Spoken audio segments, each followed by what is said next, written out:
నన్ను చాలామంది అడిగారు, అన్న డైలీ మార్నింగ్ మీ డైట్ ఏంటి, మీ డైట్ ప్లాన్స్ ఏంటి, అసలు మీరు ఎలాంటి ఫుడ్ తీసుకుంటారు అని నన్ను చాలామంది అడిగారు. నేను ఎలాంటి ఫుడ్ తీసుకుంటాను ఈరోజు మీకు చూపిస్తున్నాను.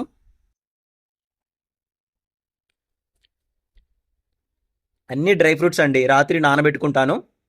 ఎవ్రీడే నైట్ నానబెట్టుకొని మార్నింగ్ వాటిని తీసుకుంటాను. ఇంకా చూస్తున్నారు కదా, ఆ, అంజూర్, వాల్నట్, ఆల్మండ్, క్యాష్యూనట్, ఇంకా ఇవన్నీ డైలీ నేను సమపాలలో అన్నీ కలిపి తీసుకుంటానండి. ఇదే నాకు డైలీ మార్నింగ్ డైట్. ఇంకా ఏముంటుంది చెప్పండి, అన్ని డైలీ తింటాను. మీరు అనొచ్చు, ఎందుకన్నా ఇంత కాస్ట్లీ ఫుడ్ తినేది నువ్వు అని మీరు నన్ను అనొచ్చు. నేనేమంటానంటే, మన ఆరోగ్యం కంటే ముఖ్యమైనది అయితే ఏ కాస్ట్లీ లేదు. మన ఆరోగ్యం బాగుంటేనే కదా, మన ఆరోగ్యం బాగుంటేనే కదా మనం ఏం చేయాలన్నా, ఏ పని చేయాలన్నా, ఎంత బ్రతకాలన్నా, ఎంత సంపాదించాలన్నా సరే ఫస్ట్ మన ఆరోగ్యానికి ప్రిఫరెన్స్ అండి. అందుకే మీరు కూడా తినండి. కొంచెం డబ్బులు ఖర్చు అయినా పర్లేదు, మంచి ఫుడ్ తీసుకోండి please. Daily early morning dry fruits అయితే ఇంకా మంచిది. నేను ఫాలో అవుతున్నాను, అందుకే మీకు చెప్తున్నాను. అర్థమైందా?